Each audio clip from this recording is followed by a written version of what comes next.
Gostaria de anunciar, então, nosso próximo palestrante, agradecer novamente a disponibilidade do Dr. Machado ter vindo aqui, a brilhante exposição que fez.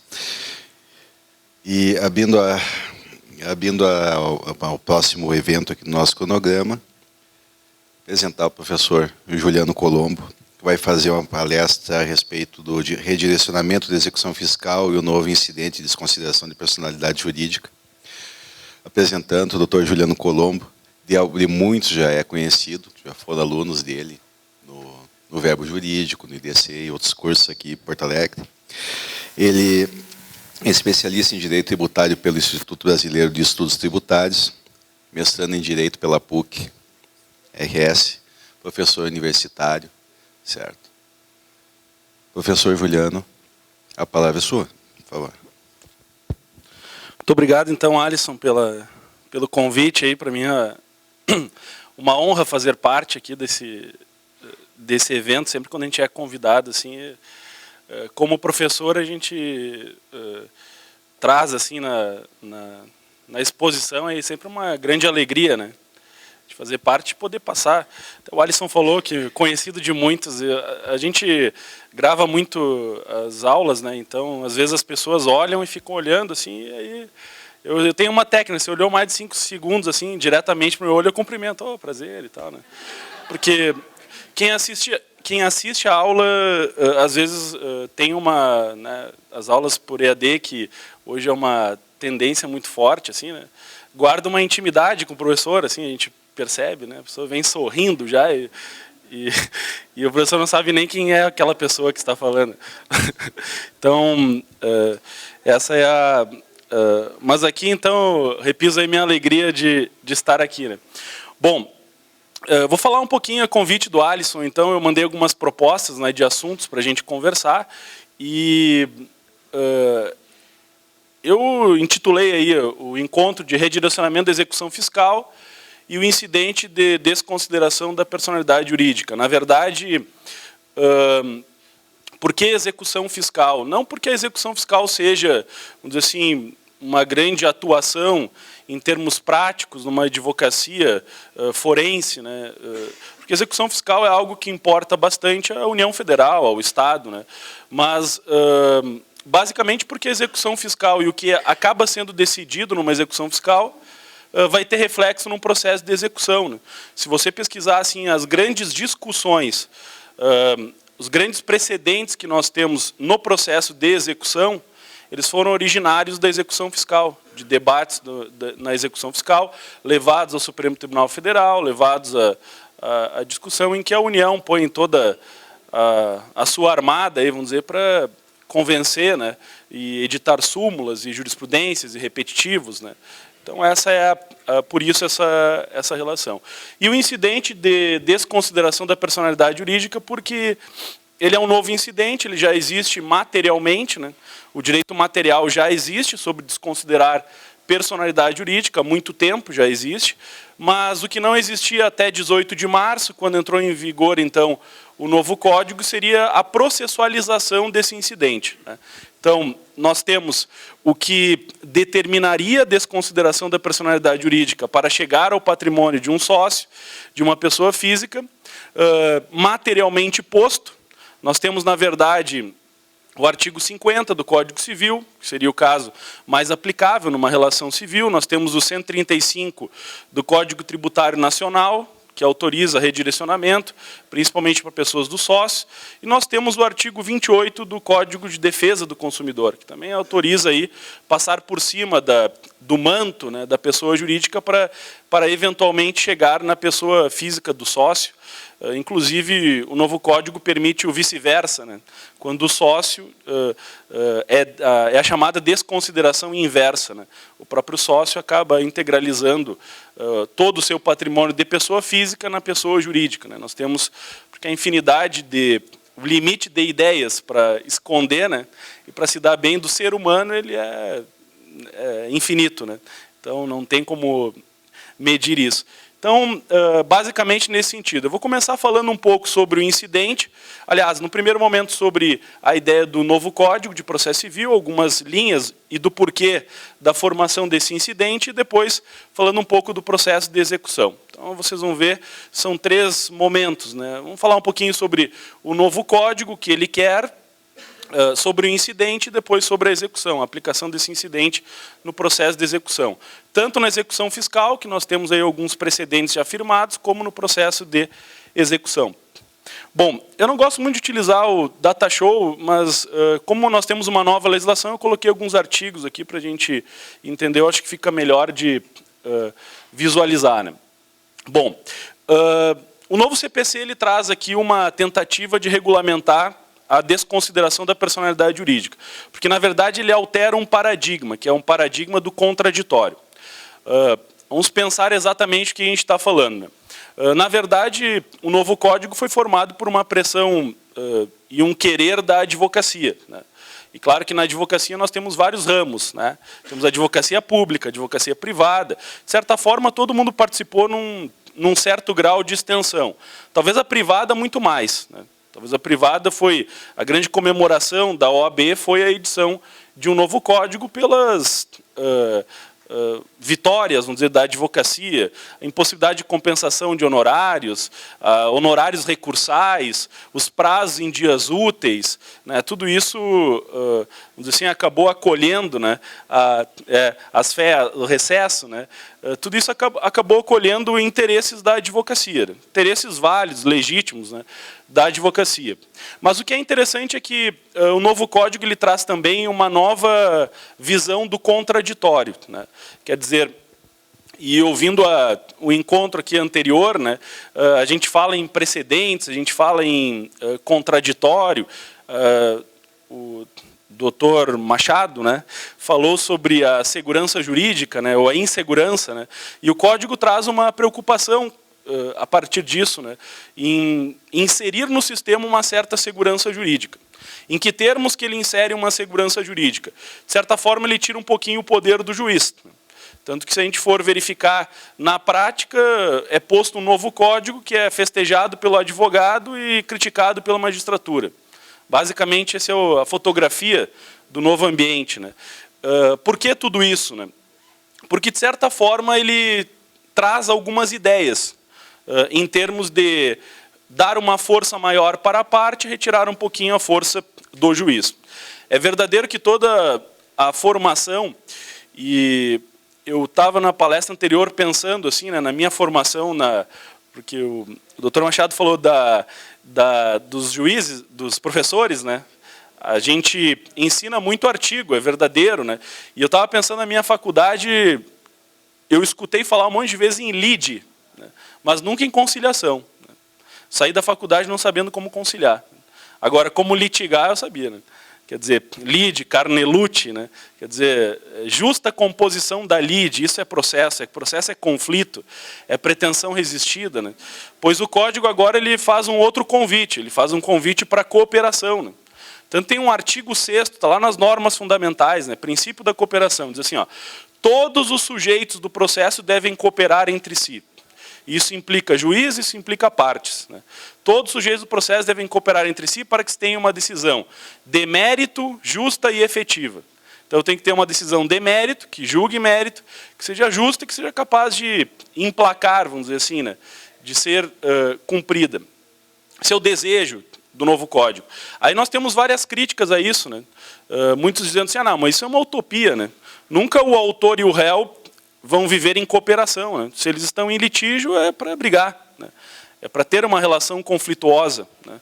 Eles não vão estar tecnicamente andando de mãos dadas na beira da praia, assim, que bom, eu sou o autor e você é réu, que maravilha.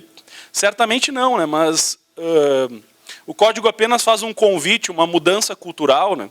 E isso é refletido em diversos artigos, como, por exemplo, o sujeito entra com uma petição inicial, eu tenho que sentar para conciliar, né? Quer dizer, a ordem alterou, né?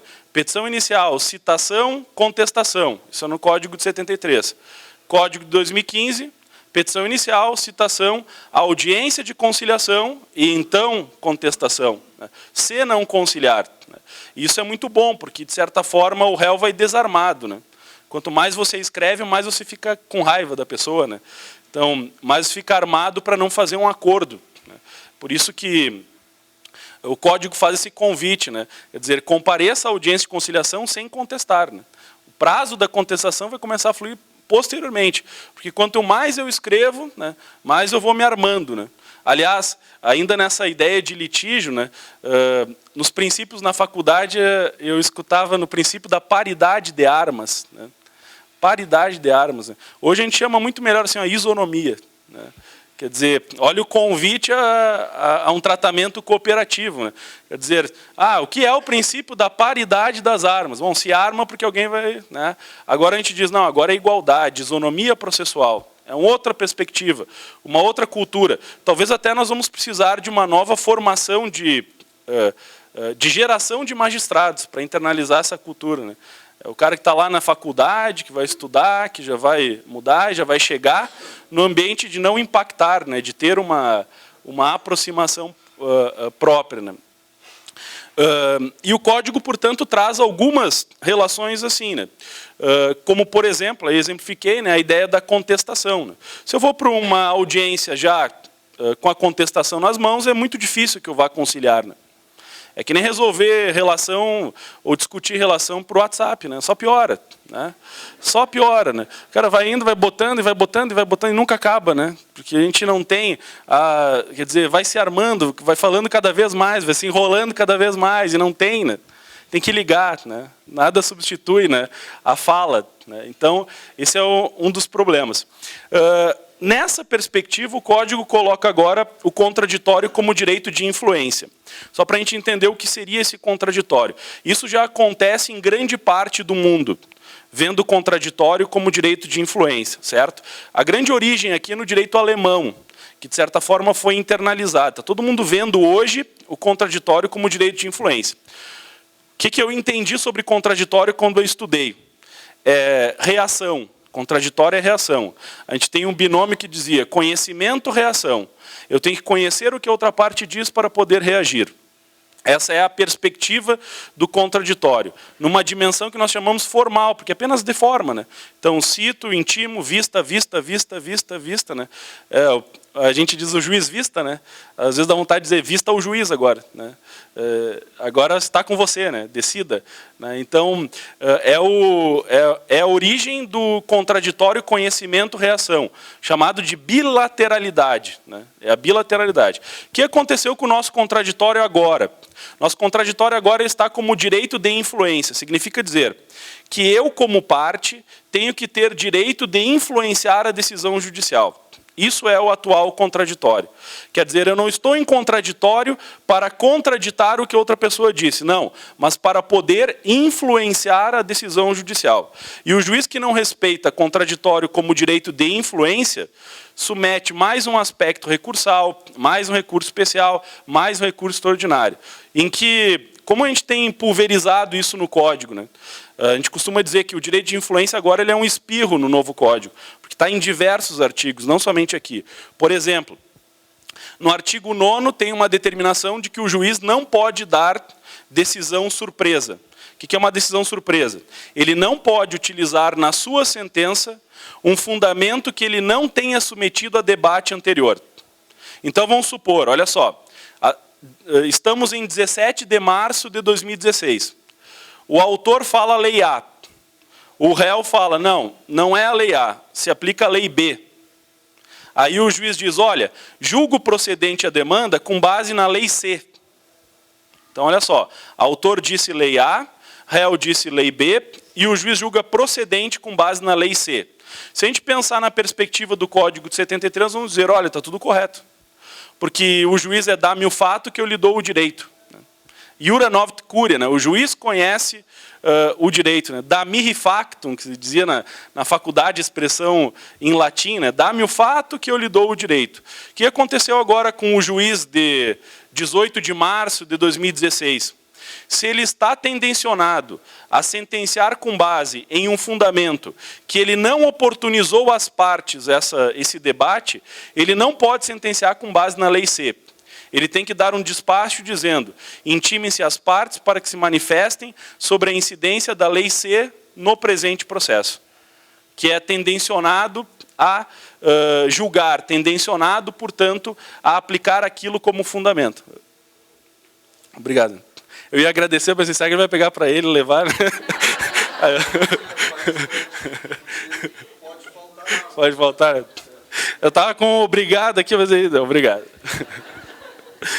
A gente, dentro da linha aí do contraditório como direito de influência, isso também tem a ver com a desconsideração. Por quê? Qual era o problema que existia na desconsideração da personalidade jurídica? Ela estava na seguinte perspectiva. Olha só, como o juiz desconsiderava a personalidade jurídica? Eu estou litigando contra uma empresa, cobrando um valor, executando, e eu vejo que ela não tem patrimônio. Lá pelas tantas eu consigo identificar um item, confusão patrimonial. Quer dizer, a pessoa jurídica está pagando a conta da pessoa física, do sócio. Né? Então, eu olho lá na pessoa jurídica, ela paga a escola das crianças do sócio. Né? Isso é um exemplo típico de confusão patrimonial. Né? E autorizaria a parte a requerer, né, o credor, a requerer a desconsideração da personalidade jurídica para chegar, então, no patrimônio do sócio. Até antes da vigência do Código de 2015, nós tínhamos uma autorização do juiz para desconsiderar. Ele desconsiderava, poderia penhorar o patrimônio do sócio, penhorar uma conta corrente, um veículo, algo do gênero. E qual o instrumento que aquele sócio, aquela pessoa jurídica, teria para entrar nesse debate jurídico? Né? Qual o instrumento que ele poderia utilizar? Apenas o grau recursal. Quer dizer, você não tinha uma alegação daquela pessoa física, sócio de uma pessoa jurídica, que viria, portanto, aí, a afirmar que não é caso de desconsideração. Só poderia afirmar em segundo grau, agravo de instrumento. E aí você teria para esta pessoa física uma restrição ao duplo grau de jurisdição. Por quê? Porque eu sou sócio de uma empresa que não está pagando as contas. Aí o credor pede desconsideração da personalidade. O juiz penhora o meu patrimônio. Eu, como sócio pessoa física, tenho que entrar com agravo de instrumento. Vai para o tribunal, eu já tenho um julgamento sobre aquele fato, eu não tenho duplo grau na sua real extensão, porque dali eu só posso ir para o STJ ou para o STF. E a porta do STJ e do STF é uma porta estreita. Ela não é uma porta larga, ela não contempla revolvimento de matéria fático-probatória. Então, nesse sistema é que nasce essa ideia do direito de influência e um incidente próprio de desconsideração da personalidade jurídica. Bem, essa ideia, né, de imutabilidade do direito material aqui colocado é porque o novo código ele não mexeu no direito material. As causas que dão origem, que ensejam a desconsideração, são as mesmas. Né? Então, o que mudou foi apenas a processualização. Claro que isso nós já conseguimos entender. Isso tira um poder do juiz? Tira o poder do juiz. Em que elemento tira o poder do juiz? Porque o juiz, percebendo um caso de desconsideração, ele não determina automaticamente, ele cita. Claro que nós podemos ter tutelas provisórias aqui, mas ele determina a citação daquele que possivelmente vai ser o desconsiderado, né? o novo réu, vamos supor assim, para exercer toda aquela ampla defesa e contraditório. Vamos pensar, isso é bom? Olha, qual as vantagens, né, desse sistema? Vantagem desse sistema é que, eventualmente, há uma proteção para o devedor, né?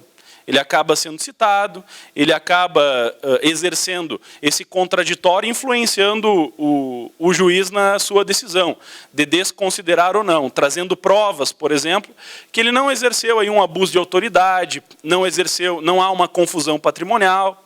Só que tem um ponto negativo nisso tudo também, né? Durante todo esse trâmite para desconsiderar, ele vai dilapidando o patrimônio. E esse é um dos problemas, né?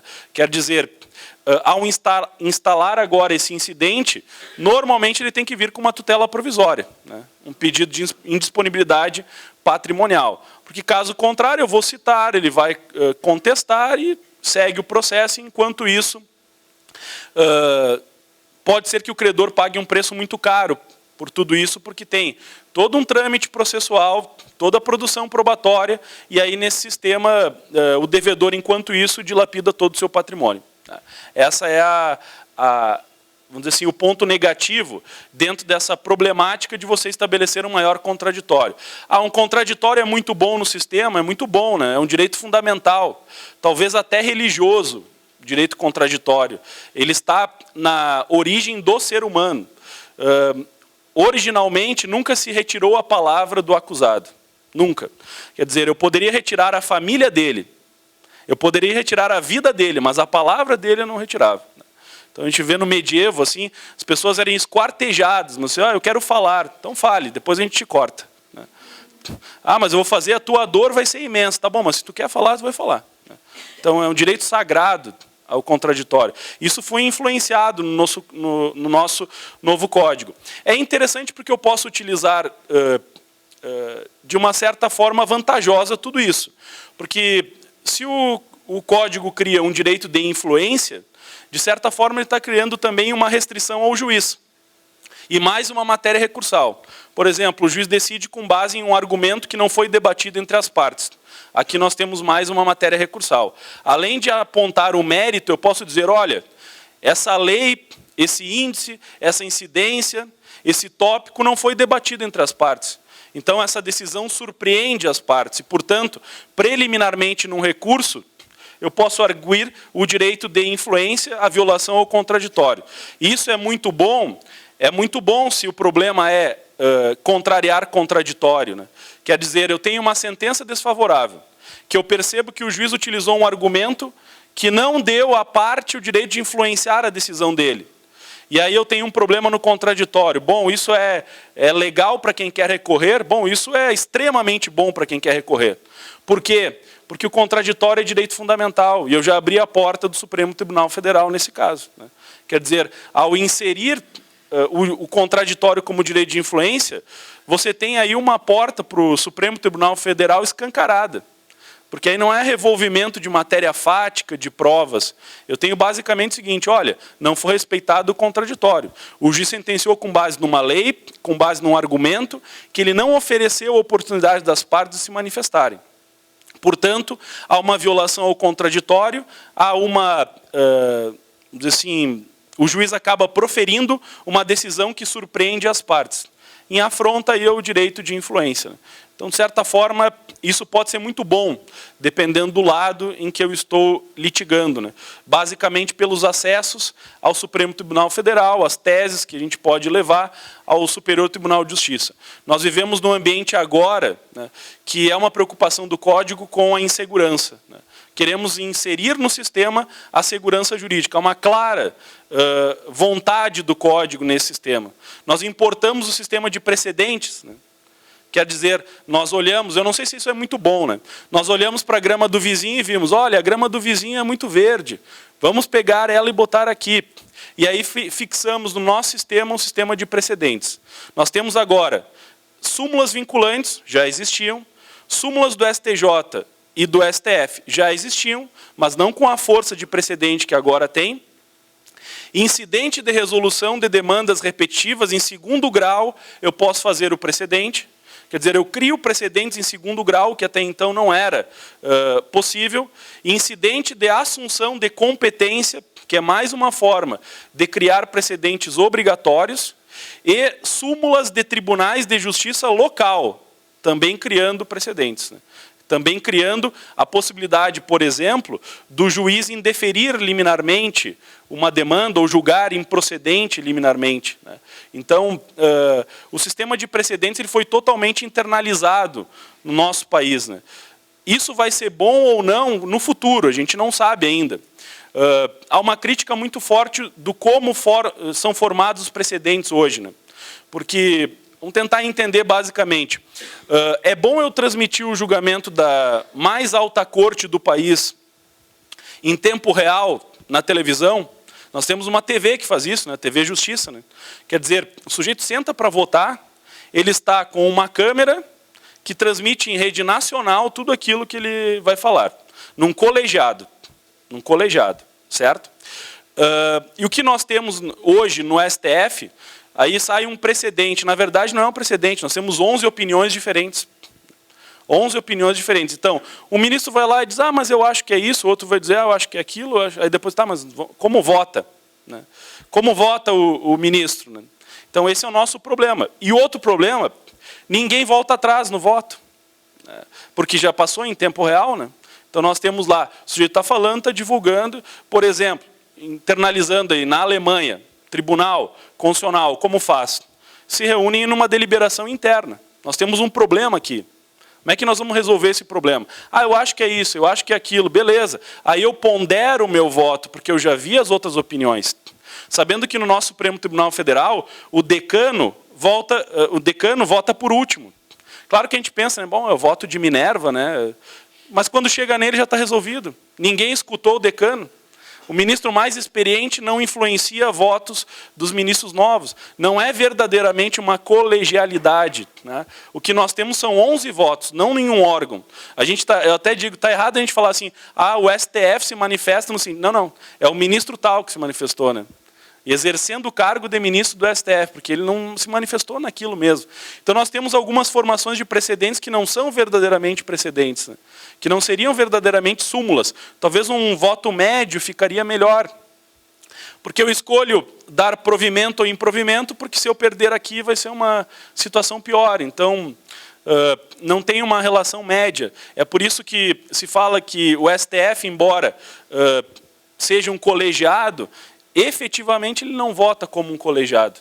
Ele vota como opiniões individuais e nós temos um placar divulgado. Isso pode ser bom, isso não pode. Mas as decisões, a gente consegue perceber, elas são, talvez, desvinculadas de qualquer impacto, né? Que é o problema do nosso Poder Judiciário hoje em termos de formação de precedentes. Por quê? Vamos pensar. Hoje se fala muito em avaliação de impactos, né? Quer dizer, qual a avaliação que a minha conduta, qual o impacto que a minha conduta vai gerar? Essa é a ideia. Então, se fala em sustentabilidade, o professor Juarez Freitas, lá na PUC, fala em direito ao futuro, né? Quer dizer, quando eu analiso uma licitação, eu não tenho que ver somente preço. Eu tenho que verificar qual é o impacto que isso vai gerar na economia. Por exemplo, comprar papel, né? Vou comprar só de um, depois eu vou ficar nas mãos dele. Né? Qual o impacto que vai gerar eu aceitar o menor preço? E qual o impacto que vai gerar a minha decisão no Supremo Tribunal Federal? Aí eu digo, vou mudar o índice, né? Esse é aquele, tá? Mas qual o impacto? A gente não faz avaliação de impacto em termos de decisões judiciais. As decisões judiciais agora, elas são destituídas de qualquer análise e avaliação de impacto, como em outros países são realizadas. Por quê? Porque eu faço uma deliberação interna, né? Hoje até a gente discute isso como, vamos dizer assim, crítica a decisões, né? O juiz não tem que ouvir as vozes da rua. Né? A gente eu tenho que julgar com aquilo que eu entendo, não tenho que ouvir as vozes da rua. Né? Como não? Se eu tenho que residir na comarca quando eu sou juiz de direito, por que eu tenho que residir naquela comarca se eu sou juiz de direito? Eu tenho que ouvir as vozes da rua? Tenho que ouvir, tenho que ponderar elas. Não ser influenciado totalmente por um lado ou por outro, né? Mas tem que ponderar. Então falta um pouquinho, no nosso Poder Judiciário, também essa ideia de avaliação de impacto. O que o Código tentou fazer? Como o meu contraditório é para influenciar a decisão judicial, né?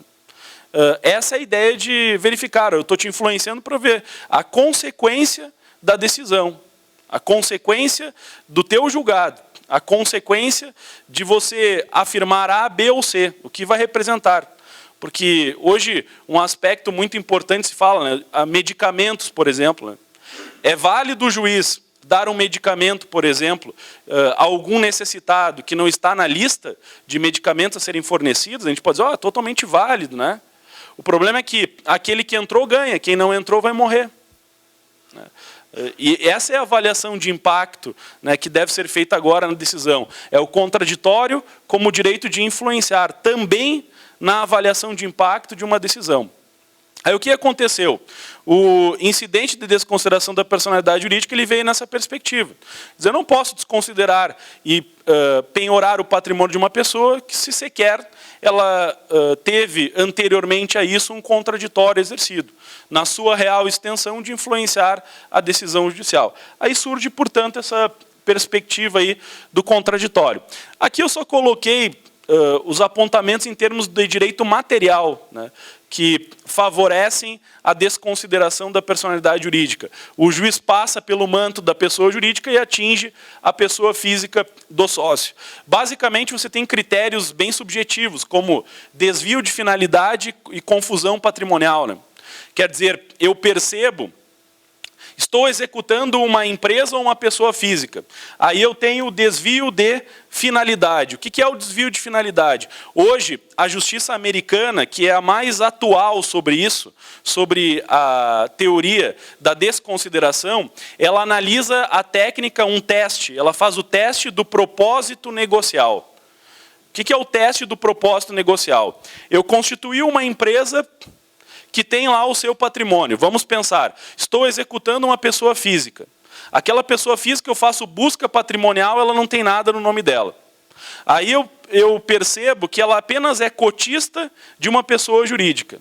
Aí eu vou para cima da pessoa jurídica e eu peço um ofício da Receita Federal ou do Estado, dependendo qual a atuação daquela pessoa jurídica, eu penso, qual é o patrimônio que essa pessoa jurídica tem? Ah, ela tem um patrimônio. Ela tem imóveis, ela tem dinheiro em banco, tem aplicações, tem um patrimônio enorme.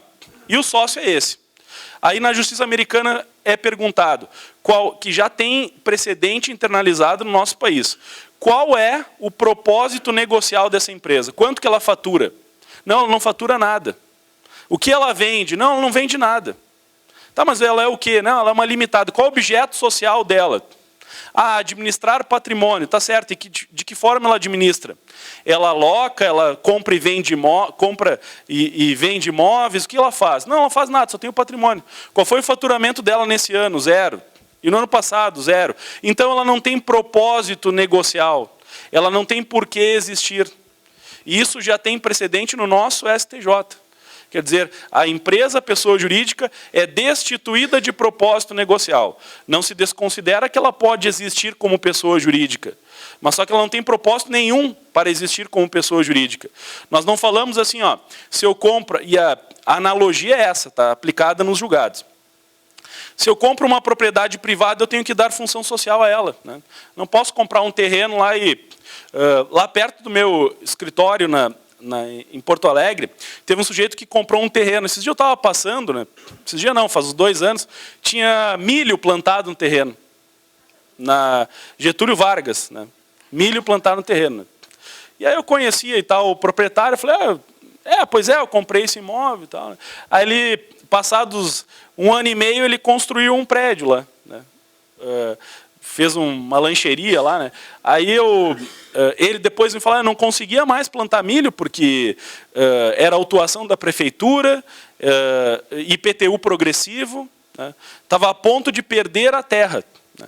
Sob a argumentação de que eu teria que dar uma destinação, tá? Num imóvel que está no meio da cidade, você não pode ter uma área rural ali, né? Então tem que dar uma destinação, faz estacionamento, faz um comércio. E ele já estava pagando IPTU progressivo, né?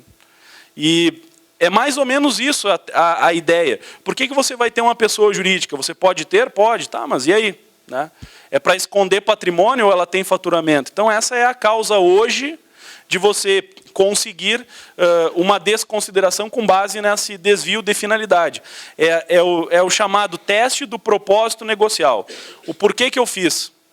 Qual o negócio que aquela pessoa jurídica está desenvolvendo? Essa é a ideia da desconsideração. E principalmente a confusão patrimonial. Né? Confusão patrimonial originária de receitas e despesas sem qualquer origem. Né? Uma confusão entre a pessoa jurídica e a pessoa física.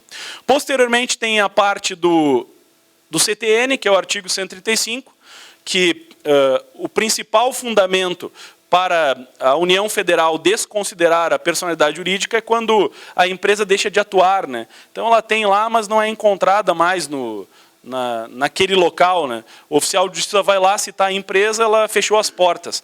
É a tese da dissolução irregular. Né?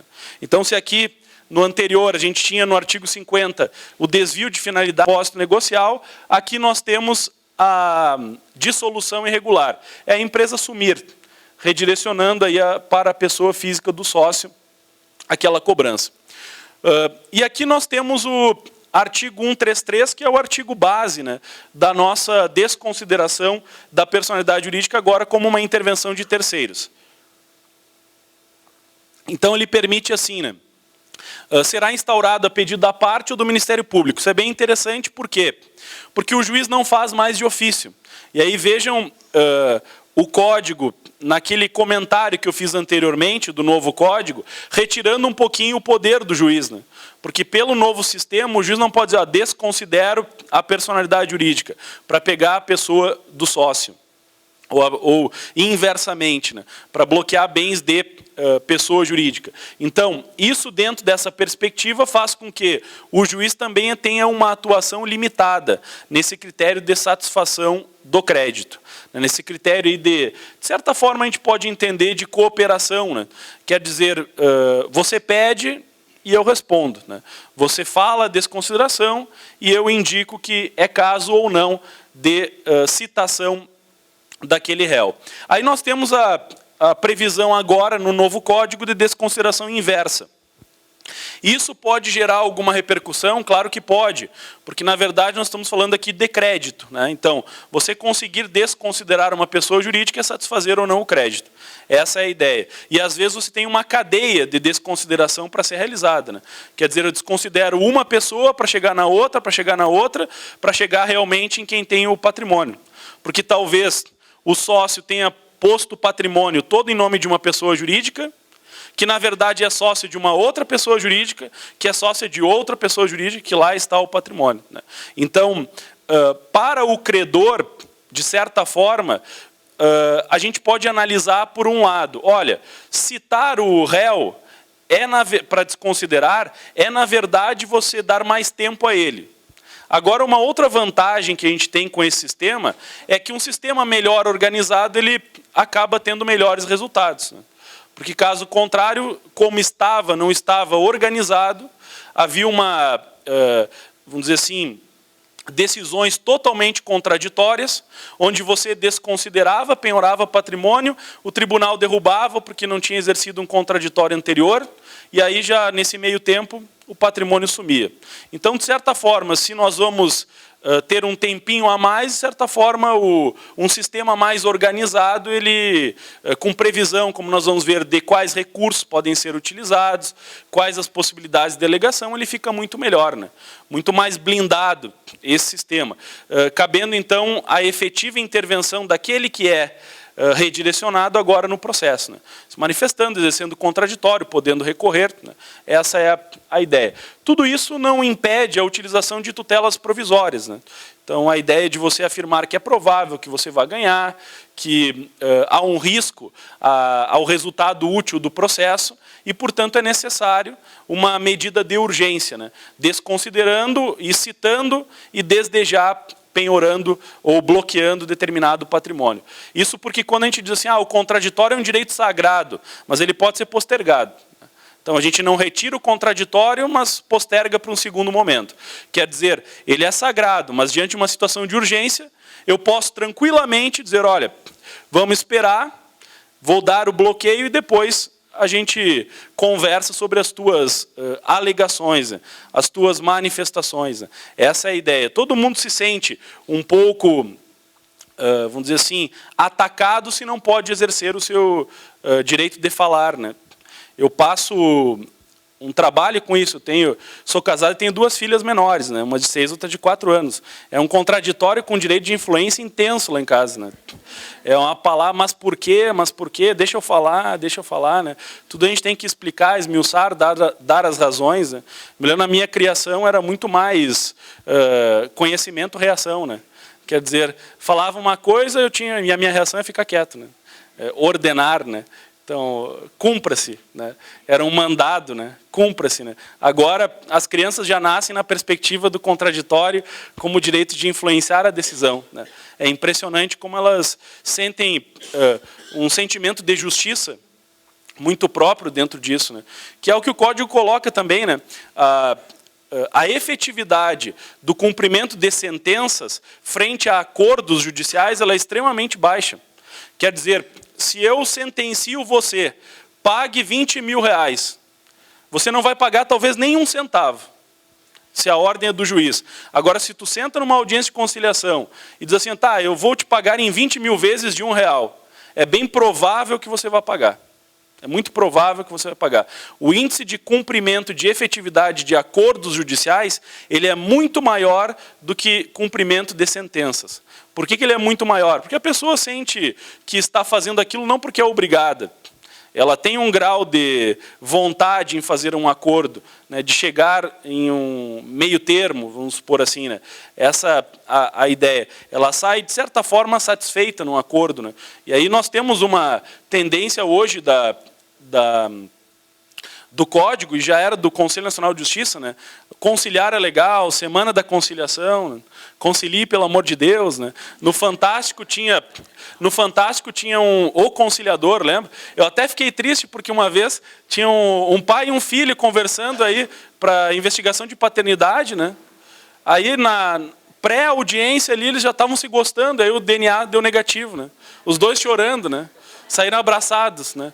Com o DNA negativo, né? A tamanha aproximação que é feita assim dentro do falar, né? O diálogo acaba sendo sempre a melhor perspectiva, né? Só que esse incidente de desconsideração nós já estamos tratando com pessoas que não estão a fim de conciliar, estão a fim de blindar patrimônio, né? A advocacia tem uma grande parcela de culpabilidade aqui também, né?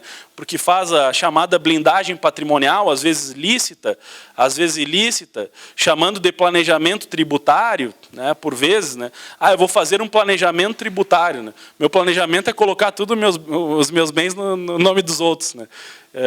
Planejamento tributário, né? Aí é o problema, né? De eventualmente buscar essa desconsideração. Então a prática demonstra que quando a gente chegar nesse aspecto aqui, a gente já está muito mais no litigioso do que realmente numa conversa. Aliás, é o problema do Código, né? O Galeno Lacerda dizia isso, né? A gente tem 3 direitos, na verdade, né? A gente tem o direito da academia, que se estuda na faculdade, né? O direito do foro, que é o que aparece no processo, e o direito da realidade dos fatos, que é o que acontece mesmo, né? Que é a regulamentação mesmo. O advogado tem que estar preparado para os 3, né? Tem que estar preparado para os 3, né? É uma completude maior. Eu não posso pensar tão somente naquilo que acontece no foro sem pensar o que vai acontecer no mundo dos fatos. Eu não posso pensar só no mundo dos fatos sem ter a realidade forense. E eu não posso deixar de tudo isso de ter uma certa técnica, que é quem vai fornecer é a academia, né? Quer dizer, às vezes eu percebendo, estava sentado aqui escutando a palestra anterior, a gente a ausência de documento, né?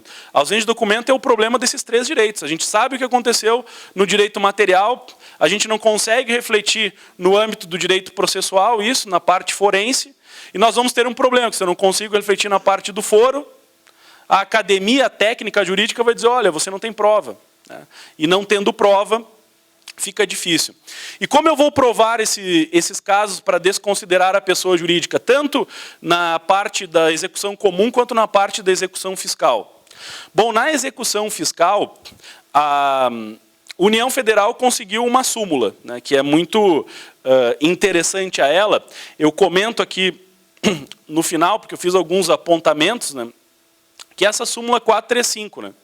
Diz assim, ó, presume-se dissolvida irregularmente a empresa que deixar de funcionar no seu domicílio fiscal, sem comunicação aos órgãos competentes, legitimando o redirecionamento da execução fiscal para o sócio-gerente. Então, aqui é uma arma nas mãos do fisco, né? Tecnicamente, ele manda o oficial de justiça uma vez, a empresa está fechada, colhe algumas informações, você tem uma presunção de dissolução irregular. Só que veja que o STJ até foi cuidadoso, cauteloso aqui, porque ele termina dizendo, legitimando o redirecionamento da execução fiscal para o sócio-gerente. De certa medida, isso não é aplicado numa execução, né? Porque eu não estou trabalhando em tese com o poder público e o patrimônio público, né, intangível, indisponível, estou trabalhando com patrimônio privado, né? E na execução posta no Código de Processo Civil, eu não consigo aplicar diretamente esta regra. Ah, eu procurei o sujeito e eu não encontrei ele, então cita por edital. E não presume-se dissolvida irregularmente aquela pessoa jurídica para, posteriormente, buscar o redirecionamento. Né? E aqui a gente consegue entender, porque, por vezes, você trabalhando num processo, você sabe o que aconteceu no direito material, mas você não consegue refletir isso, quer dizer, no plano dos fatos, mas não consegue refletir isso no plano processual. E, de certa forma, em alguns momentos, a causa piorou. Né? Porque já dizem os doutrinadores que direito é prova. Né? Você pode alegar, pode falar, influenciar, mas o direito tem uma repercussão muito própria com o direito probatório. Né? Quer dizer, o resultado do julgamento passa pela análise das provas, fundamentalmente. E pelo novo Código, claro que nós tivemos uma pressão muito forte da advocacia, mas algumas coisas passaram por um acordo também. Nós tivemos no Código de Processo Civil, no novo Código, a inserção da chamada teoria dinâmica do ônus da prova. É a possibilidade do juiz inverter o ônus da prova no curso do processo. Então, só que melhorou em certo aspecto. Vamos pensar, por que o juiz vai inverter o ônus da prova? No Código de 73, ele tinha algumas possibilidades, tinha basicamente direito do consumidor. Ele vai dizer, olha, essa relação é de consumo, você tem uma parte hipossuficiente, está contigo. Né? E o pior é que, por vezes, ele fazia isso na decisão, na sentença. Então, a pessoa litigava todo o processo pensando que não estava com o ônus da prova. Aí, chegando na sentença, o juiz diz, estava com o ônus da prova, você é réu, estava com o ônus da prova, não provou. Aí, não, só um pouquinho. Mas o ônus da prova não é do autor? Sim, é do autor, mas nesse caso é do réu. Atenta à peculiaridade do caso e tal. Então, o sujeito era surpreendido com o ônus da prova. É evidente que quem sabe, quem tem o ônus da prova, vai trabalhar com uma intensidade muito maior na parte probatória. Quer dizer, eu vou me desdobrar muito mais para buscar prova se eu sei que eu estou com ônus. Né? Se o encargo é meu, eu vou atrás. Né? Caso eu não tenha... Aí o que o Código diz agora? O Código diz, no primeiro momento, que atento à maior facilidade ou a menor dificuldade em obtenção da prova, o juiz vai inverter o ônus da prova. Mas não mais na sentença. Ele tem que inverter numa fase que é denominada fase de saneamento e organização do processo. Então você vai ter agora, na verdade, nós temos as alterações das fases processuais. Nós temos a fase postulatória, petição inicial, audiência de conciliação, contestação e réplica. Depois nós temos a fase de saneamento e organização do processo, que aqui o juiz vai inverter o ônus da prova, vai fixar as questões relevantes, vai estabelecer as questões de direito que ele vai utilizar na decisão, em prol lá do contraditório como direito de influência, não prejudicar a parte, não dar uma decisão surpresa. E, além disso, a partir desse saneamento, ele passa para a fase postulatória, que aí, então, nós vamos ter a produção de provas. E a quarta fase seria a fase decisória. Então, você vai ter postular, sanear e organizar, produzir as provas e a fase decisória. Pois agora, nesse sanear e organizar o processo, o juiz resolve questões processuais, diz quais questões de direito são relevantes para o julgamento. Ele, juiz, vai decidir, inclusive, quais questões de fato e quais provas serão produzidas para o julgamento. E, se necessário, ele vai marcar a audiência de instrução e julgamento, redistribuindo ou não o ônus da prova. Então, aqui, na fase de saneamento e organização, você tem uma sacola de recursos já posto aqui. Por quê? Porque o juiz, se na sentença ele diz que o ônus da prova está comigo, e ele não falou lá na fase de saneamento e organização, já tem um erro, nulidade da sentença. Mas nulidade não é algo porque eu estou alegando, nulidade direta da sentença. Por quê? Porque não respeitou o 357, que é onde está lá, do Código de Processo Civil. Da mesma forma, o juiz não pode utilizar, na sua fundamentação, uma questão de direito que ele não tenha dito que irá utilizar como fundamento na fase de saneamento e organização. Então, veja como, de certa forma, o Código foi amarrado. Né? Agora, o problema é, isso está na lei, né? E será que o juiz vai fazer isso? Né? Claro, a gente vai recorrer quando é prejudicado. Né? mas não sei se eventualmente o tribunal vai aplicar, né? Não sei se eventualmente o STJ, o STF irá aplicar. Basicamente em todas aquelas tendências de fundamentação, né? Tem um artigo no CPC que é fantástico, do agravo interno, né? Que diz o seguinte, ó, quando eu entro com uma apelação ou com um recurso no tribunal, o relator pode dar uma decisão monocrática, pode. Aí eu vou atacar por agravo interno. Aí o novo código vai dizer o seguinte, e no julgamento do agravo interno, o relator não pode utilizar os mesmos fundamentos dados na decisão monocrática. Está escrito, não tem que falar de outra coisa, né? Então, a magistratura está dizendo, tá, mas o que eu vou fazer então? Porque se eu dou uma decisão monocrática, a parte protocolo agravo interno, no colegiado eu não posso utilizar os mesmos fundamentos que levaram à reprodução de fundamentos da decisão monocrática. Claro, esse artigo foi feito, ao meu ver, assim, por advogados rindo numa sala, né? Ah, vamos fazer isso e passar, né? Quero ver o que eles vão fazer, né? Só pode ser isso, né? Porque, na verdade, a gente conhece, a prática é decisão monocrática, agravo interno, repisa os fundamentos, a decisão já é exarada, aí tu está ali cumprindo tabela, né? Está ali, né? É naquela ideia, o advogado finge que recorre, o judiciário finge que julga, né? E a parte finge que paga, né? Então, acaba tudo dentro dessa perspectiva. Então foi colocado, olha, se a tua decisão monocrática foi atacada por recurso, você deve fundamentar de outra forma. Sabe qual é a consequência disso? Eu já vi um artigo na semana passada sobre isso. Reduziram drasticamente o número de decisões monocráticas. As partes não, os desembargadores não decidem mais monocraticamente. Vai ser levado tudo para o colegiado, certo? De certa forma, até certo ponto, isso é muito bom. Por quê? Porque a linha para influenciar é muito bom, porque a linha do decidir monocraticamente do agravo interno, você não tem direito a sustentar oralmente, né? Que era o que acontecia anteriormente. Quer dizer, eu protocolava uma apelação esperando a sessão para o julgamento. O juiz o desembargador dá uma decisão monocrática, eu protocolo agravo interno e não tem sustentação oral. Agora, na via de levar sempre ao colegiado, eu permito a sustentação oral. Sabendo que agora nós temos sustentação oral, inclusive de agravo de instrumento, né? Quando for matéria de mérito, né? Quando mérito do processo. Certo? Essa é a possibilidade, é uma grande vitória da advocacia, que falava muito, né, sobre essa peculiaridade aí. Bom, e aí nós temos algumas informações importantes, né, sobre esse incidente. Outra relação importante é que cabe a desconsideração nos juizados especiais, né?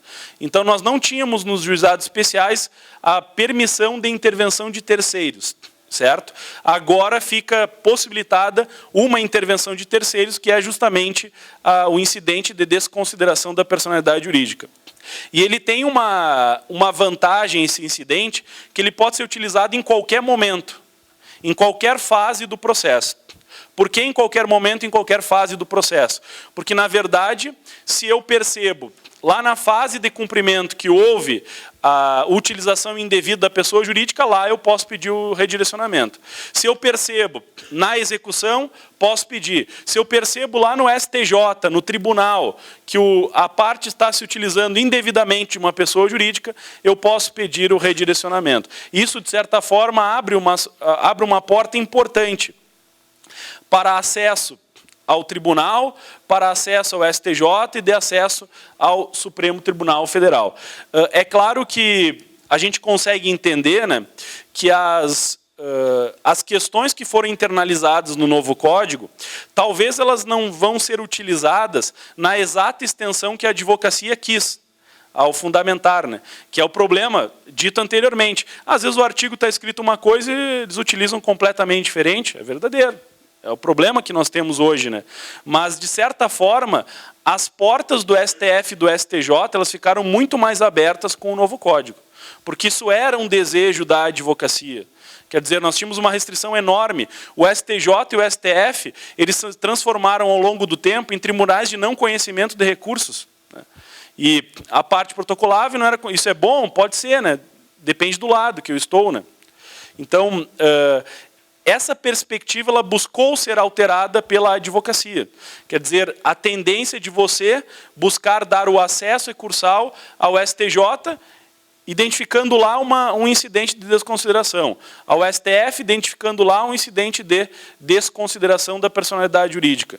Como, por exemplo, um artigo que nós temos agora no Código, que é contrário a uma súmula, né, que se você embarga, faz embargo de declaração visando pré-questionamento de artigos, o STJ vai dizer, se foram desacolhidos os embargos, você não pré-questionou. Tem que ser tratado no acórdão recorrido. O nosso CPC já vai dizer o seguinte, não, só um pouquinho, agora se você embargar, considera-se automaticamente pré-questionado os artigos. Quer dizer, eu estabeleci isso por lei. Isso é uma tentativa de quê? De buscar fazer chegar ao STJ e ao STF a matéria. Pode ser bom? Olha, depende do lado que eu estou, né? Tem uma galera aí que quer levar para o STJ e STF matéria que não é, né? De STJ e de STF. Vai me dar muito mais trabalho, talvez. Né? Mas nessa perspectiva vem todos os precedentes. Né? Quer dizer, a formação de precedentes. Como agora é importante o julgamento de um recurso repetitivo. Como é importante o julgamento de um recurso extraordinário. Como é importante o efeito político de uma súmula. A impedir, por exemplo, o processamento de demandas. Né? Demandas aí temerárias, demandas manifestamente improcedentes, né? Autorizando o juiz a julgar improcedência liminar, né? Julgando mérito. Né? Então, o réu não é nem citado, ele é informado que o autor entrou com uma demanda e a demanda era contrária a um precedente. E, portanto, depois que transitar em julgado, o juiz apenas intima a parte, olha, contra você, fulano de tal entrou com uma demanda que foi julgada liminarmente improcedente, produzindo coisa julgada, sem sequer você ter sido citado. Né? E aí veja a importância de você formar um precedente, de você formar e influenciar um julgamento representativo, né? Repetitivo, STF, STJ, súmulas, né? E RDR, que eu acho que em critério regional é bem importante, né? Porque você suscita que o tribunal aprecia aquela matéria com suspensão dos processos na região de jurisdição daquele tribunal. Então, eu suscito, por exemplo, no Tribunal de Justiça, determinada matéria, sujeito, então, ao incidente próprio para formar procedentes, que é o IRDR, e ele determina a suspensão dos processos pelo prazo de 1 ano, né, em nível regional. Né. Então, é incidente de resolução de demandas repetitivas. Né. Essa é a técnica aí. Bom, então, a nossa desconsideração é aplicada também na linha do juizado especial. A possibilidade de ser decidido diretamente no tribunal, o código também ele é muito claro quando cabe agravo de instrumento e quando não tem cabimento agravo de instrumento. Agora, pelo 1015, nós temos um rol taxativo de agravo de instrumento. Né? Então, em tese, não tem cabimento de agravo de instrumento fora dos incisos do artigo 1015. Quer dizer, o artigo 1015 vai ordenar quais são as possibilidades de agravo de instrumento no sistema. Caso contrário, eu não posso protocolar agravo de instrumento. Como eu vou resolver o meu problema? Na apelação. Né? A apelação ela começou a contemplar, a atacar decisões interlocutórias não agraváveis. Né? O caso mais importante que nós temos aqui é o caso de indeferimento de prova. Né? Então, eu peço a produção de uma prova, o juiz de direito nega a produção daquela prova, eu não tenho mais agravo de instrumento. Não tenho mais agravo retido, porque não cabe mais agravo retido no sistema do novo CPC. O que eu tenho que fazer? Eu vou apelar no sentido de ir contra a sentença, manifestando o meu interesse de nulidade, preliminarmente, né, sobre aquela prova produzida e indeferida. E aqui um alerta também processual, que eu vejo que tem muito advogado que não está se dando conta disso. As contrarrazões deixaram de ser meras contrarrazões. Faz as contrarrazões aí. Né? Não tem mais contrarrazões extremamente padronizadas. Sabe por quê? Vamos supor que eu peça a produção de uma prova. O juiz indefere aquela prova. Lá no final, ele julga improcedente o pedido. Então, vamos colocar na posição de réu. O autor pediu a minha condenação, eu, como réu, peço uma prova, o juiz indefere. Aí eu sou absolvido. Demanda julgada improcedente. O autor apela. O que eu tenho que fazer nas minhas contrarrazões? Recorrer daquele pedido de produção de prova que foi indeferido em primeiro grau. Aí fica um texto interessante, né? Eu até retrato no meu livro, depois eu vou dar presentear o Alisson aí, né? Associação, né? Cada um dá o que tem, né? Eu tenho de melhor, né? Como não posso dar a meus filhos, minha mulher, minha mãe, né? Meus parentes, eu dou meu livro. Né?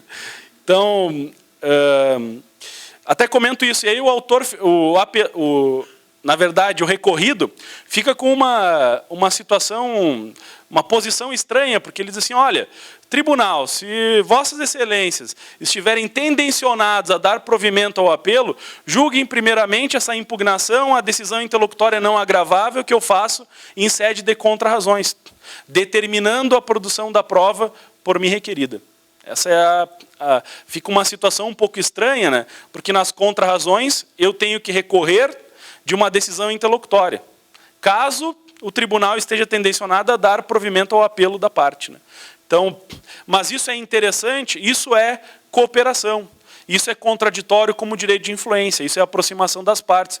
Esse é o processo que, de certa forma, se desorganizou um pouco visando a efetividade. Né? O importante é que tudo vai ser levado ao tribunal se eu fizer isso. E ele vai resolver tanto aquelas questões anteriores quanto a própria questão de mérito. Claro que isso vai...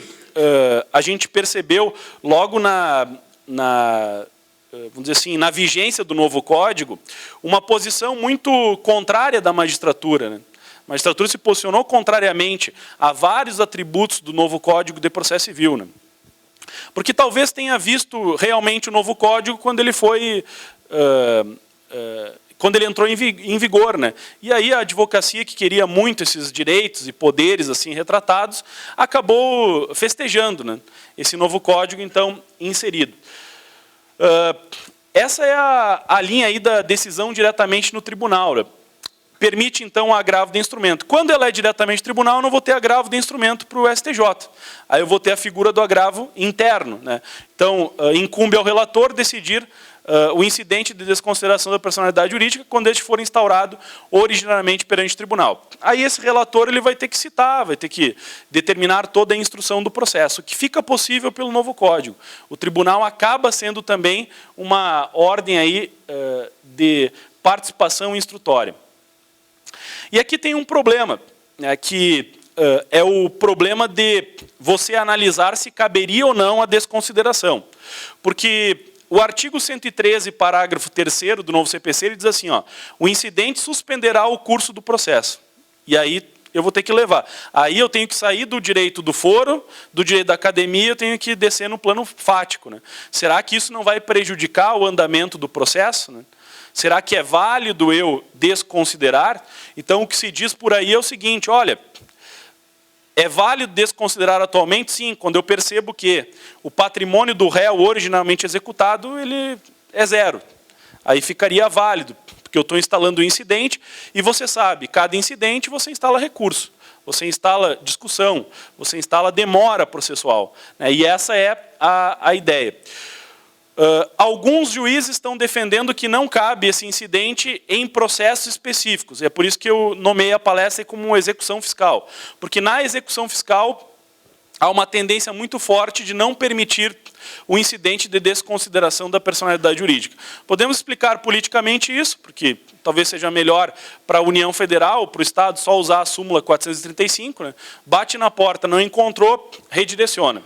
Mas tem um critério de especialidade aqui determinado, que para falar na execução fiscal, o réu tem que garantir o juízo. Né? Os embargos à execução fiscal dependem de garantia. Né?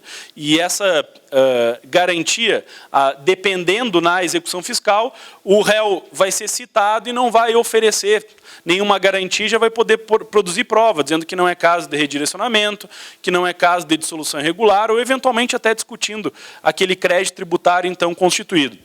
Então, há uma forte tendência disso não ser utilizado na execução fiscal. Né? Porque pelo critério de especialidade. E no processo de execução, em tese, deverá ser utilizado. Em tese, deverá ser utilizado. Porque há uma previsão tanto no CPC quanto na própria fase de cumprimento de sentença, quanto no próprio juizado especial civil. Lembrando que agora a fase de cumprimento de sentença não necessita mais de garantia, né, para que o réu possa impugnar. Então, eu vou cumprir a sentença independentemente de garantia.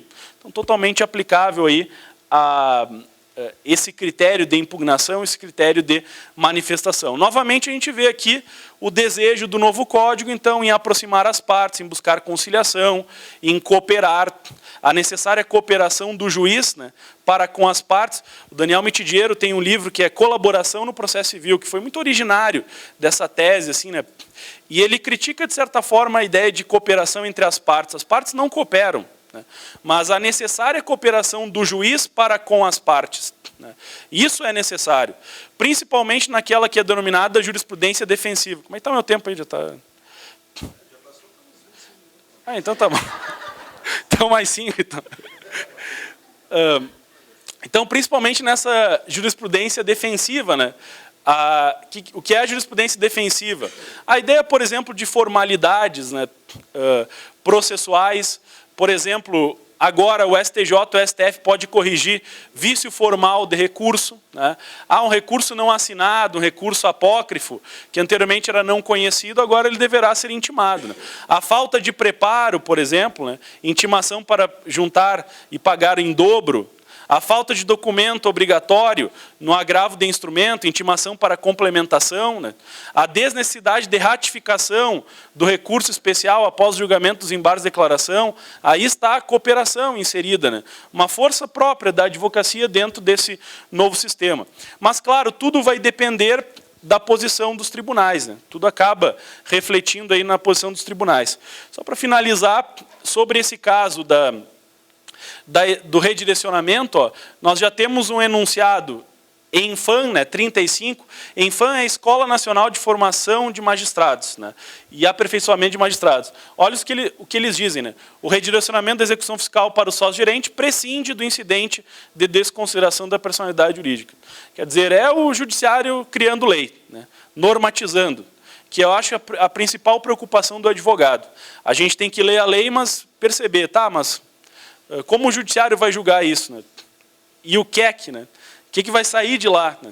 Qual é o problema disso tudo, né? Então, como vai ser interpretado, né? Quer dizer, há uma violação aí ao direito fundamental ao contraditório. E aí outros fóruns de reunião de juízes, né? Enunciado número 6, ó, a responsabilidade tributária regulada no 135 não constitui hipótese de desconsideração da personalidade jurídica, não submetendo ao incidente previsto no 133. Também, de certa forma, aí, criticando a aplicabilidade dele. Finalizando, então, prescrição para o redirecionamento. Esse eu acho que nós temos um julgamento que está aqui, ó, nesse recurso representativo, e certamente a partir do julgamento dele nós vamos ter uma repercussão enorme em termos do redirecionamento de qualquer tipo de execução para qualquer tipo de pessoa. Qual é o problema? Ele está para ser julgado, ele é originário de uma execução fiscal, tá? E aí vai fixar o precedente também para o processo de execução, dizendo que da citação do réu originário da pessoa jurídica, você tem no máximo 5 anos para requerer o redirecionamento. E se o STJ acabar julgando dessa forma, vai influenciar todos os tipos de execuções em tramitação. Até mesmo se diz aquelas que estão em grau de cobrança, quando nós já tivemos o redirecionamento determinado pelo juiz.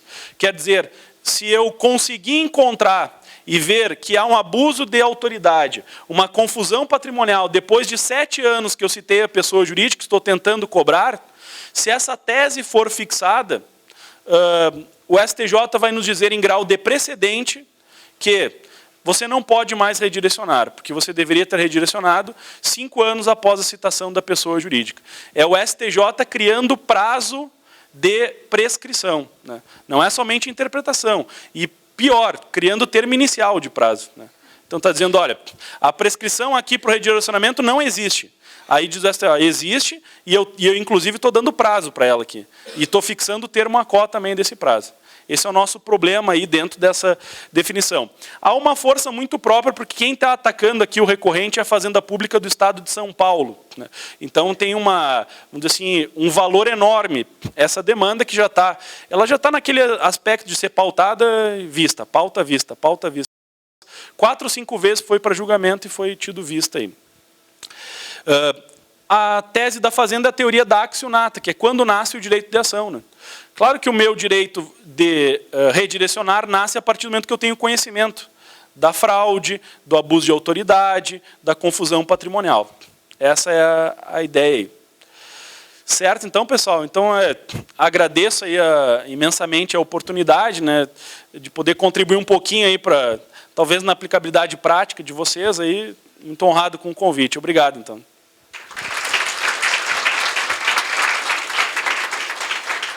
Eu vou passar só para as mãos do Alisson aqui. Eu tenho 2 obras de minha autoria, que é o Manual de Prática Civil, né, Teoria e Prática, escrito juntamente com a professora Jaqueline Mil, que até estava no congresso agora aqui ao lado, dando palestra. Ela.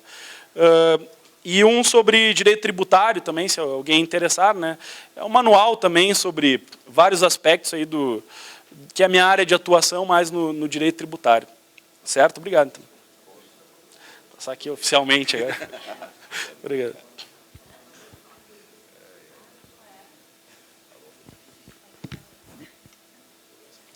Esse tá bom, esse aqui acabou a bateria. Alô? Bom, doutores, agradecer ao doutor Juliano. Não sei se alguém tem alguma pergunta, alguma colocação. Que horas é almoço? Ou se a palestra foi tão boa que não sobrou dúvida nenhuma também, pode ser. Não, tá, pode direcionar. O Mazete, o Pablo Noa Coelho e o Gladson Manetti, eles têm controvérsias. E aí, quando tu falou do desvio de finalidade ali, principalmente no Rio Grande do Sul, aqui, que nós temos sociedades empresariais do agronegócio, já vimos várias condutas de desvio de finalidade em que eles compram iates da sociedade do agronegócio e colocam lá em Santa Catarina, no Rio de Janeiro, esses iates. Isso aí caracterizaria um desvio de finalidade? Porque, olha só, a sociedade empresarial do agronegócio vai lá, faz uma aquisição em nome do CNPJ da empresa, comprando um iate e colocando em Santa Catarina, no Rio de Janeiro? Certamente, sim. Nessa tese, eu acho que esse fundamento principal é a tese do propósito negocial, né? Quer dizer, qual o objeto social dessa empresa? Ela está totalmente fora, né? Isso tem uma tese, na justiça americana, é business purpose, né? Que é a tese do propósito negocial. Quer dizer, é totalmente destituído do objeto social da empresa. Quer dizer, eu posso ter um iate se eu sou uma pessoa física, para lazer. Pessoa jurídica não tem lazer, né? Então, essa é a ideia do desvio de finalidade. Assim, ó, tecnicamente, a construção jurídica é perfeita, né? Há, sim, desvio de finalidade.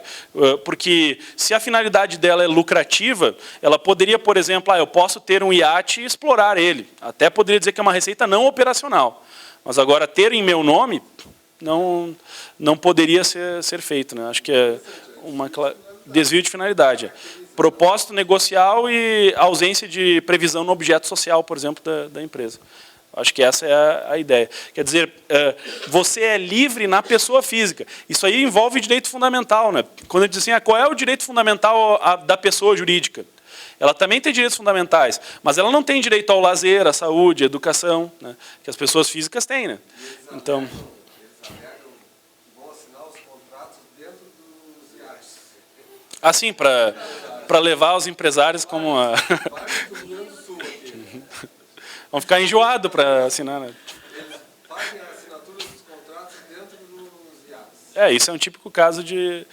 Eu vi um julgado uma vez, o que se diz assim em termos de estar no objeto, né? Talvez uma atividade de lazer oferecida para clientes, mas não exatamente comprar um iate, né? Essa é a ideia. Até a jurisprudência americana é muito forte sobre isso, né? Se pesquisar assim na internet, business purpose porque eles trabalharam e emplacaram diretamente essa ideia de blindagem, né, os grandes acordos para violar a tributação. Né. Então, o novo CPC ele também alterou na questão conjugal de separação total de bens e na separação parcial de bens, em que houve a separação, aí a esposa ou o esposo pode entrar na sociedade empresarial para ter uma... Para ter a participação, exatamente. Né. Embora não possa exercer gerência, né, mas para ter apenas a participação. Né. Se for separação total de bens, aí não tem incidência, né? Mas se for parcial, durante o casamento, tem direito a... E o problema também é que, quando se fala da pessoa jurídica, aí a gente vai analisar em várias searas, né? Tem a tributária, tem a civil. Se a gente vai para a trabalhista, então a pessoa jurídica quase não é ninguém, né? Então, e o patrimônio da pessoa? Não, é o sócio, né? Ou é o sujeito que passou lá e assinou uma ata, né? De diretoria, tá o CPF dele lá, né? Então é complicado.